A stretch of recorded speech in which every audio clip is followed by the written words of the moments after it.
13 countries of 515 healthcare experts spanning GPs and a number of other healthcare functions. And what we do is we help corporates bring up and launch and innovate more healthcare and health-based benefits in their product ranges. We also help businesses in India expand to Europe and the US, Indian businesses that have health and health benefits. And we help European businesses and American businesses with health benefits expand to India, China, Brazil, Mexico. So I just want to start by actually saying that firstly, healthcare today is not just expensive, it's getting more unaffordable by the year. Yeah? And there are some macro trends, just looking beyond India, that really highlight this. Firstly, people are living longer, and they're spending longer years of their lives, at the back end of their lives, more ill. Yeah? And so a large percentage of the economic healthcare burden associated with a person is in the back end of their life.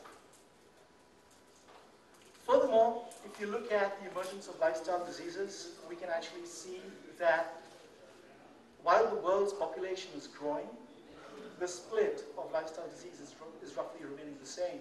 And in absolute terms, this is a total explosion.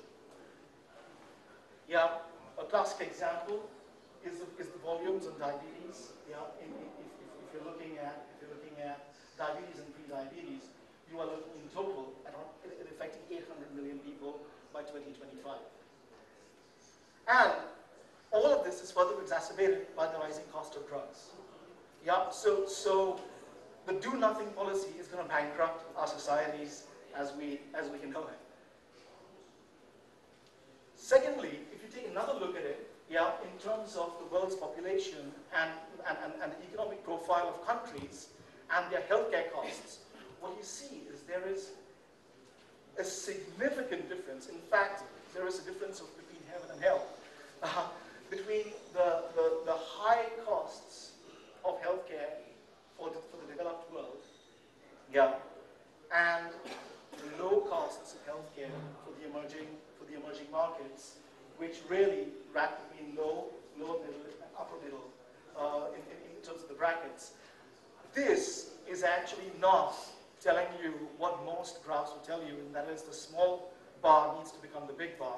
In fact, it's telling you the exact opposite, and that is the big bar needs to learn from the small bar. So I think we're going to see reverse osmosis taking place over here in terms of the learnings from India to the West, not the other way around. And this is also pointing to the fact that actually in the rich countries of the world, they cannot afford their own model. Yeah? And so business as usual is going to actually bankrupt the economies, which in the context of recession is really not a good story. Yeah? So do nothing is not an option. Reduce cost is the only way to go. And the question is how quickly, how effectively, and how much. But is cost or is low cost healthcare enough? Yeah, and I want to throw a few challenges into the mix over here, because we've spent a lot of time in rural India, and there were some absolutely stunning insights that we identified. So, for example, we went to a number of PHCs that were actually empty during the monsoon season, and we asked the question, why are you empty? Now, these are low-cost healthcare solutions, yeah? And they were saying, oh, you know, today, maybe not today, and literally every bed was empty, yeah? We then went to the nearby RMP, and he was heaving 120 patients per day. They're paying more over there than the PHC, yeah? But they're not going to the PHC even though it's offering lower-cost healthcare. And so there's a big challenge over here, you know, that is being raised.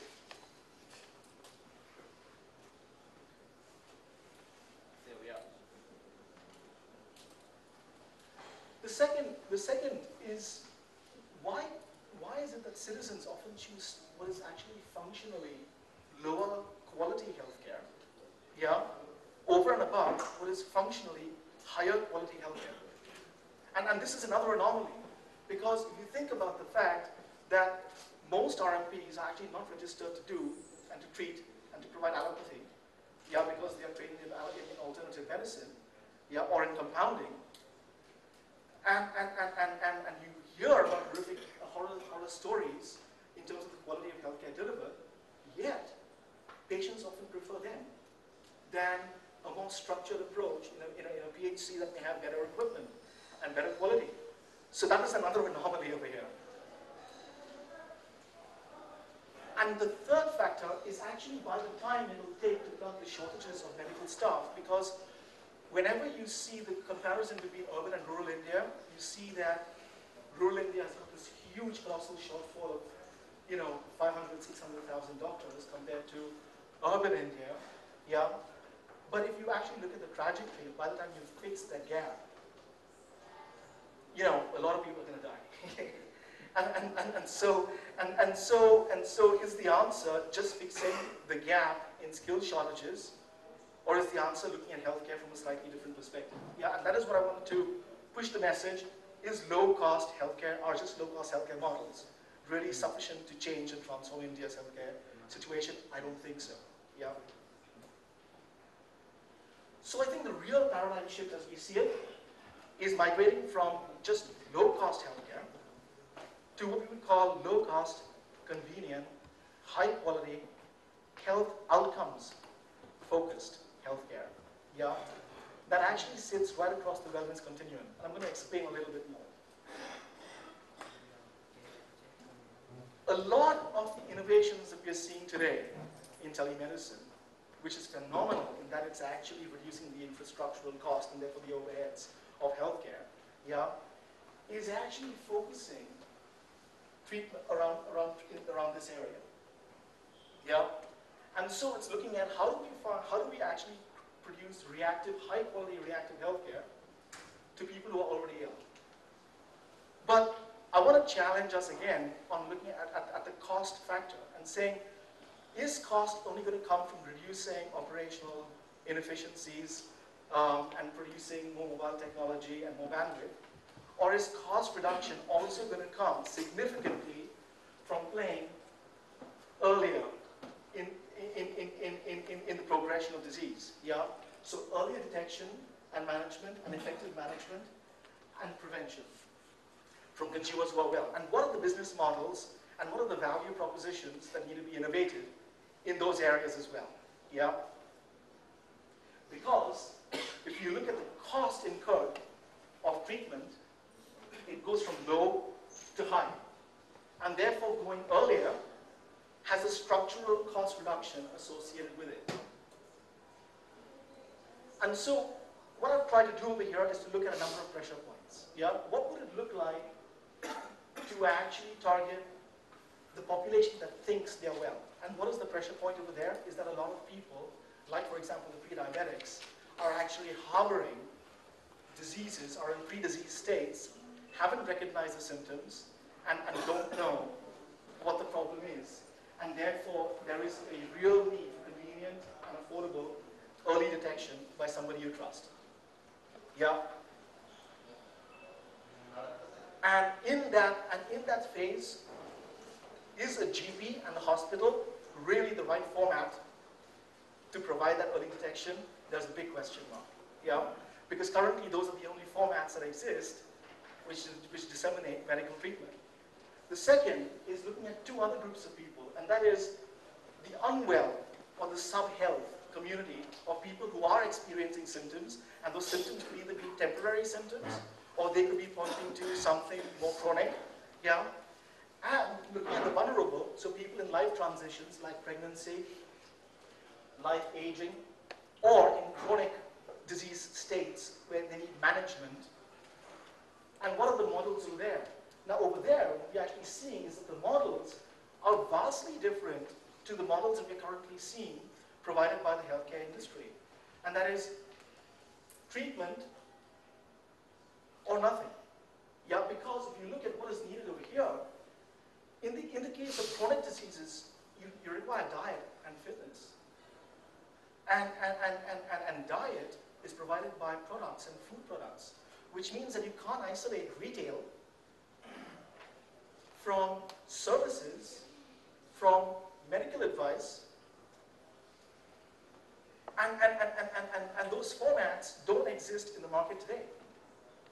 Yeah, there is no format that actually provides a confluence of informed retail choices for people with osteoporosis or with diabetes, because even their personal care needs, even a moisturizer that they use will need to be different. Even their wound care treatments that they use will need to be different. So from personal care to food to exercise, all of those regimes require totally different solutions. And today the only choices are supermarket or doctor's GP or hospital. And none of those actually provide what it needs to solve and produce a health outcome. Yeah, so here is another challenge.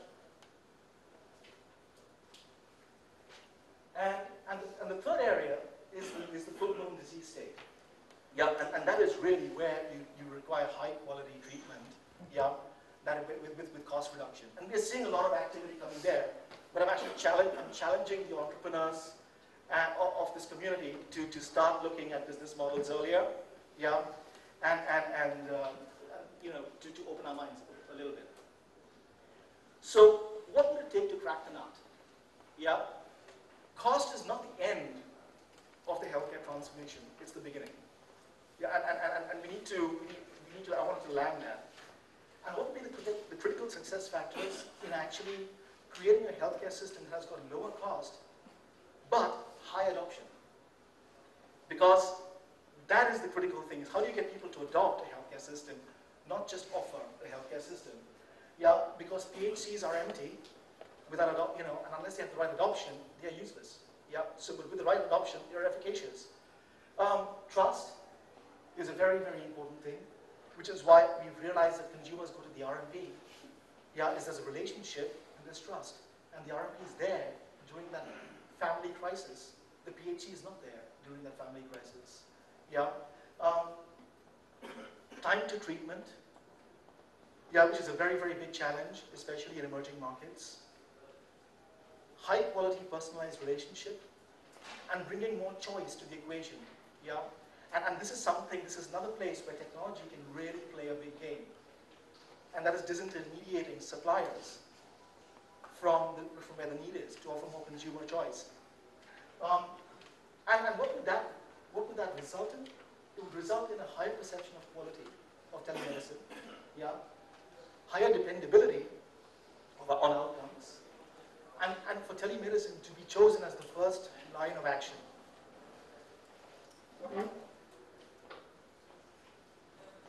The enablers of this area are partnerships, outcome-focused programs, new business models, capacity building, educated, excuse me.